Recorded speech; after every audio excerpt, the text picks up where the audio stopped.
Welcome back to HowToAV.tv. We're counting down to ISE 2017, the world's biggest professional audio-visual show with some of the most fantastic training that you can get hold of throughout the week.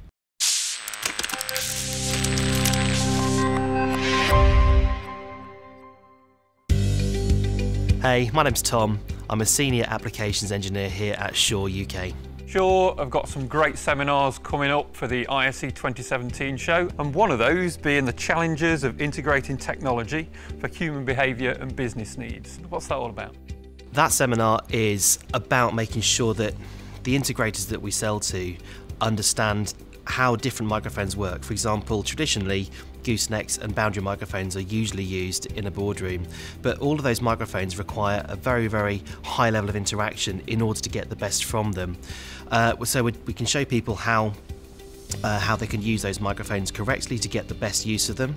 But the problem is that in a typical boardroom situation, the attention is not on the microphone, but the attention is on the meeting. We all just forget the technology we're trying to use and just assume that there's a microphone, it will pick me up.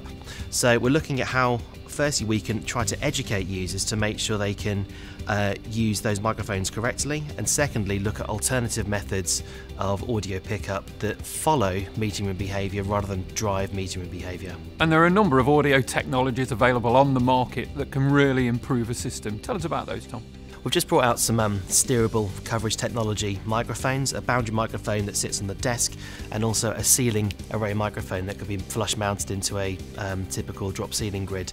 These microphones really start to help in terms of being, having the ability to steer the coverage around the room to where the users actually are.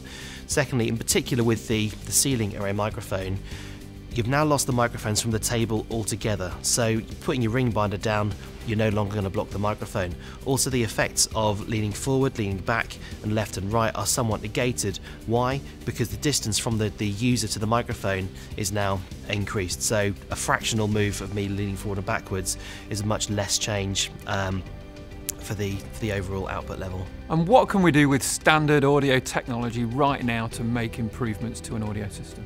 I think the best way to answer that question is to just say that education of the client, as in the technology that's out today, handhelds, goosenecks, boundary microphones are all perfectly useful and very professional microphones, and you can get a very professional result from them. However, it does require the user to interact with them correctly. I mean, we often see people in a voice call meeting who will have a gooseneck in front of them and just start to fiddle with the windshield or play with the gooseneck. Why do they do it? Because it has no effect on their audio at all. If they could hear what effect on the sound it was having to them, they probably wouldn't do it. So I think it's a kind of an educational process to make sure that the users can get the best of the already high quality equipment they're using in their boardrooms already. And what are the key highlights of the seminar that's really going to stand out for us? Firstly, educating the users to how best to use the microphones that they have on their boardrooms already. Secondly, showing them how good the microphones they already have can be.